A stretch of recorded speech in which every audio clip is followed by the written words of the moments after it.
Hello YouTube. It's now the time that you have all been waiting for, the countdown of the best Axis and Allies games.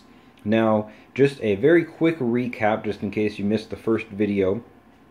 I wanted to reduce the amount of subjectivity as low as possible, recognizing there will always be a little bit of it. So, to come up with this list, I looked at kind of 4 different categories.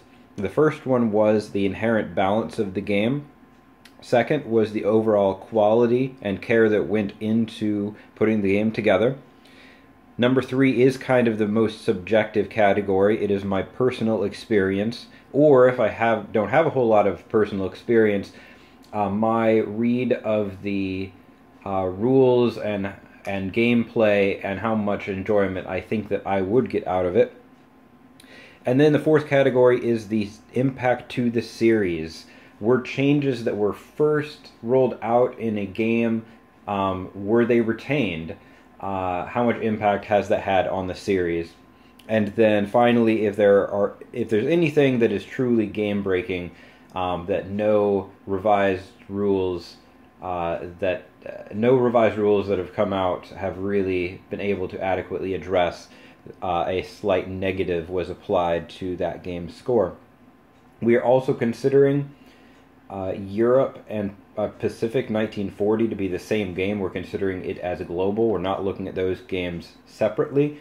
We also are looking at 2nd edition. There was a 1st edition with a few cosmetic changes for 2nd edition. We are not going to look at the 1st edition. We're only looking at 2nd as far as global goes.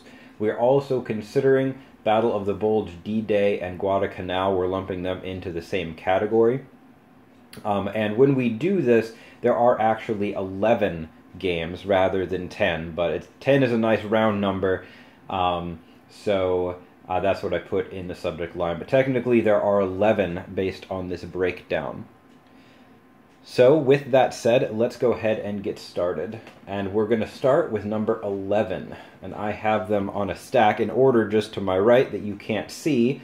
But my hope is that I can grab with one hand while holding the camera with the other on the table.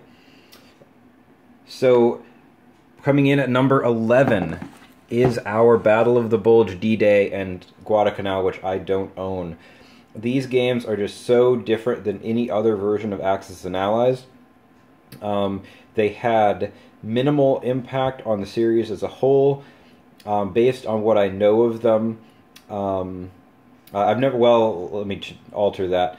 I have not actually played it, and because they are so different, I can't really gauge what my personal experience would be. And it seems like they were trying a lot of new ideas with these games, none of which really stuck for other games. I can't really speak to the quality. Yes, this box is a little banged up, but I got it on eBay, so that's why. So I can't really speak to any of those things. But overall, as far as the Axis and Allies experience, these would not be the ones that I would recommend. All right, let's go ahead and push those off to the side here. Alright, so that is technically number 11. Those 3 games are grouped together. What about number 10? Alright, so for number 10, we've got Axis and Allies 1941. This game was designed for newer players. They tried to simplify the rules, fewer territories, but I think that the game does have some major flaws. The quality of the game is not very good. I don't think that the balance is all that good either, and there really has been no impact to the series whatsoever. I think this is a game that could possibly serve its purpose, but if I were going to teach somebody, honestly, I probably would start where I started and go with Classic. You could use this game maybe as a supplement to go back and forth between Classic and this, but I would actually personally choose Classic over this version, even for teaching new players. Alright, we'll just stack this up over here. So that is number 10. Coming in at number 9. Gotta make sure I don't knock over my stack here. Number 9 is Axis and Allies Pacific, the original. This game does have some balance issues. It, as far as quality and personal experience, I gave it moderates. It really doesn't have a lasting impact to the series as a whole. So that was not, having this ranked towards the bottom of the list was not a difficult decision. Right, we'll go ahead and stack that up over here. Alright, so now we are at number 7. We're at number 7. Pacific was number 8. 41 was number 9. Number 8. What is number 8? Number 8 is the game that started it all. This is Axis and Allies Classic. And of course, it scores very highly in terms of the series' impact. I mean, everything else came off from this game. I have had a good personal experience with this game. I would consider it to be of moderate quality, you know, not amazing, but certainly not bad. And but it does have balance issues to the point where it can be a little bit game breaking. You pretty much have to use all of the generally accepted adjustments, the axis advantage, and all of that to even make it close. And then I would say it still is unbalanced to the point of being a little bit game-breaking. Though if you're just learning the game, that is not as much of an issue, because you haven't noticed certain things, you haven't fallen into certain patterns and discovered, like the Karelia Eastern Europe, that standoff that you normally have. So this game, Classic, comes in at number 7 of my top 10 pseudo top 11 Axis and Allies games. Go ahead and put that on the stack. There we go. Alright, so we are through 7. What about... I'm sorry. I have my score over on the side going down to 0. So, the Guadalcanal, Battle of the Bulge, and all of them are technically number 11. 41 is 10. Pacific is 9. Classic is 8. Sorry about that. I had scored it on my sheet as 10 to 0 because we have 11 games. Sorry about getting that a little mixed up. So now we are actually at number 7. Classic being number 8. Number 7. What game comes in at number 7? That game is going to be 1942 2nd Edition. Now, this is a good game. I've had good experience with it. I would consider the impact of the series to be moderate, you know, not poor, but not great. It does have some balance issues, and there are some major quality control issues as well that I mentioned in the last video. For example, the number of IPCs Germany and England supposedly start with does not match the board. The impassable Sahara Desert is not colored like it should be, and things like that, and that does hurt this game. Now, there were some tournament rules that came out about a year or so ago that fixed some of the balance issues, but it does still suffer from that quality control issue, and so the best it can do on my list is coming in at number 7 because of those things. Now, number 6. What's going to be number 6? Number 6 is the original Axis and Allies Europe. So this game has some balance issues, but it is of decent quality. Again, not great, but not bad. My personal experience has also been kind of in the moderate category, and it did have a good impact on the series. This is where destroyers and artillery are first introduced, as well as convoys. And while destroyers would be revised a little bit, they kind of took the destroyers in this game and then split them between destroyers and cruisers in future games. In Europe, destroyers attacked and defended at 3, and could coastally bombard, but they also had their anti-sub advantages. In future games, they would attack and defend at a 2, lose the coastal bombardment, and get the sub advantages, whereas cruisers would get the 3 attack, 3 defend, and coastal bombardment. So this one has had lasting impact. whereas the Pacific, some of the things they tried out with that didn't really get retained. At least not in the way that the Pacific game really envisioned them. There were more significant tweaks than with Europe. Alright, so now we are down to 5. Number 5 is going to be Spring 1942. So this is a game that has good balance, much like its kind of brother or sister game, Revised. It basically has the same map, it just has Axis and Allies Anniversary rules, so transports are different, it has cruisers, destroyers are a little bit different, but it is the exact same map, and it is pretty well balanced, just like the Revised game is. So I give it good scores there. The quality, most of these games have a moderate quality. This one I would consider to also fall into that category. Same with my personal experience with this game. I did give it a poor score when it comes to series impact because it essentially is a combination of Revised, which came before, way before it, and then Anniversary Edition. It's kind of the Revised map with Anniversary Edition rules. And then the new units Anniversary Edition introduced.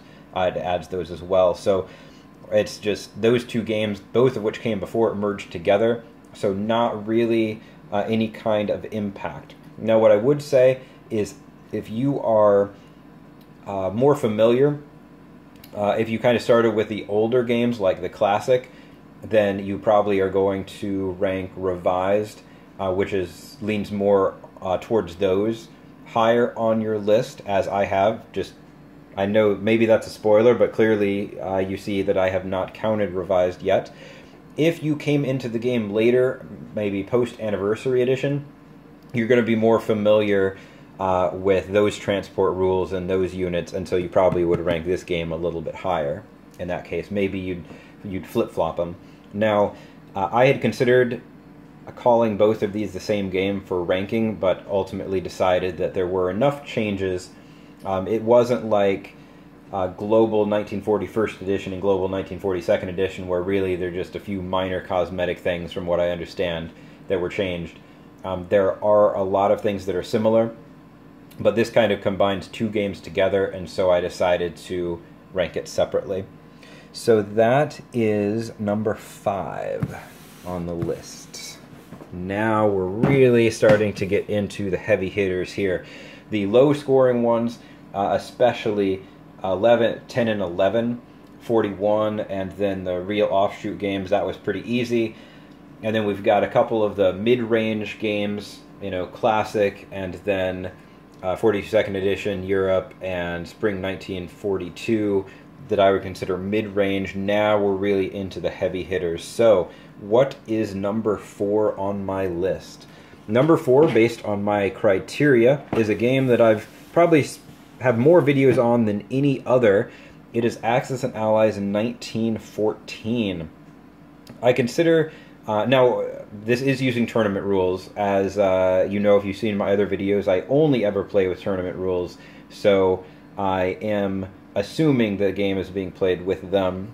And I would consider the game to have a moderate balance. It is a little bit imbalanced, but not to an extreme degree, I would say. I'd consider it to be moderate quality. I think that there are some things where great care was made, and then there are other things like lack of units where more care should have been applied. And so I give it a moderate in that category. I don't think it comes as any surprise that I have a good personal experience with this game, so I scored it highly there. And I gave it a moderate impact. And that, granted, there have been no other World War I Axis and Allies games.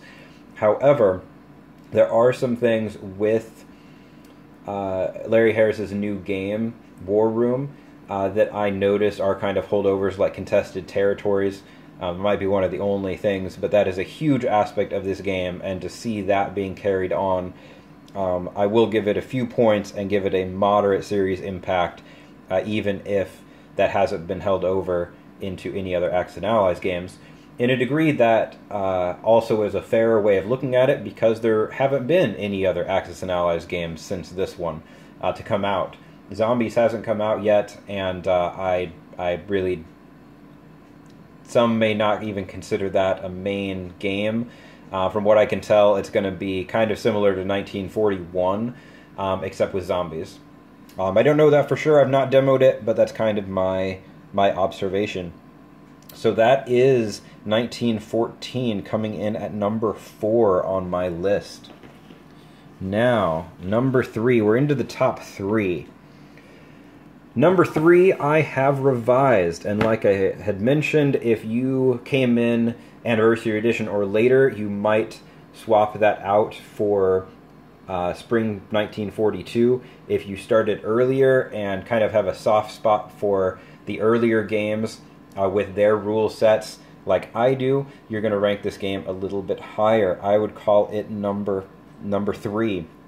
So it has good balance, like I mentioned before. We've got a moderate quality, a good personal experience, and it's had a moderate impact of the series. Originally, I had marked it good, and then I remembered that artillery and destroyers actually were revealed in the Europe game, not in Revised, so I had to knock that down a little bit. But as far as the complexity of the map, which was quite a bit more advanced, I feel, than Classic over here. This was the first game after Classic to do the Global War. The 2 theater games, Europe and Pacific, came in between, but they dealt with individual theaters. This is the very second Global War game, and so it really took Classic to the next level, I feel, and it kind of integrated some of the things from Europe to the global stage. And so you see good... it's a good stepping stone. And for those reasons, I marked it as my number 3. So we are down to the top 2. And these were actually the top, I'd say the top 4. I was talking a little bit before about the ones that were, 11, 10, and 9 were, well, 11 and 10 especially, and to a certain degree 9 were pretty easy. And then the mid-range games, trying to decide those, I felt like they all were in that category, just figuring out how to arrange them. And then probably the top 4 I did struggle with quite a bit. But that, we are halfway through that. We've got 4 and we've got 3. So what is number 2? Number 2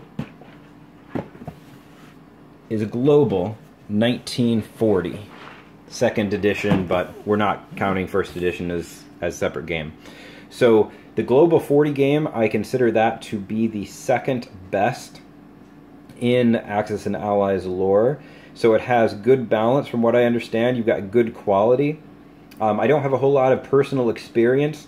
I don't think that this would be my top game based on what I know about it and what I've looked over. I don't think it's my number 1. I think that I would enjoy it, certainly better than a number of other games on this list, but there are several that I think that I would enjoy more, or have enjoyed more. I gave it a moderate on my impact to series. This is the last World War II game. The only game after it is 1914. But if I'm not mistaken, I believe a few things are carrying over to War Room, so I would not give it a poor. I don't think that would be fair, because there hasn't really been anything World War II afterwards. So I wouldn't feel right about saying, oh, it's poor just because there hasn't been anything else. I think that there are elements in this game that would and should be carried over in the event additional World War II main games are created. So it gets a moderate in that category. So now we are down to the very last. We got through our 3 of our top 4. We've got 1914. We've got Revised. We've got Global. What game is the number 1? In my opinion, and according to my scoring mechanism. Before we get to that, let's just take a quick look over everything. We kind of have games hidden back there. But just a rundown, number 11 is the Guadalcanal D-Day and Battle of the Bulge. Number 10, Axis and Allies 1941. Number 9 is Pacific. Number 8 is Classic. Number 7 is 42 Second Edition. Number 6 is Europe. Number 5 is Spring 1942. Number 4 is 1914. Number 3 is Revised. Number 2 is Global. Number 1, here we go. Number 1, to put it on this way, Axis and Allies Anniversary Edition. This is the quintessential game. If you have some friends and you enjoy Axis and Allies, this is the game that you want to be playing if you can. It has very good balance, and in fact you can play a 41 or a 42 scenario, so there's additional replayability there. It has excellent quality as far as the pieces go, and just the care that has gone into the map and the care that has gone into the rules, and you have national objectives, just like Global, but this game came out first. All sorts of things. I've had a good personal experience, and most people, in fact anybody that I have talked to, really enjoys this game, and it has had an excellent impact on the series. The cruisers and the transport rules that were new in this game ended up becoming a mainstay in pretty much every core game afterwards, and there are no game-breaking imbalance issues, or game-breaking issues in any regard, in my opinion and from what I have seen. Bids tend to be fairly low, just like in Revised, in Spring 1942, and 1942 Second Edition after the tournament rules. So that is my list. Anniversary Edition comes in first, followed by Global, followed by Revised, and then 1914. Those are my top 4. And then rounding out the top 4, we've got Spring 1942 in number 5. So that is my list, guys and girls, of my top Axis and Allies games. I'm just going to take a step back so you can see all of them here one last time. This is our top stack over here, and then we've got kind of our intermediates over here on this side, and then over here maybe we have a couple intermediates towards the top, and then our lowest scoring games over here. So that is my scoring criteria. I hope you all enjoyed this video. We all are going to have a little bit different opinions, I'm sure, but here are mine. So I hope that you enjoyed it, and if you're thinking about what game you might want to get, if maybe you don't have one or you're looking for a new one, I hope this video is helpful to you.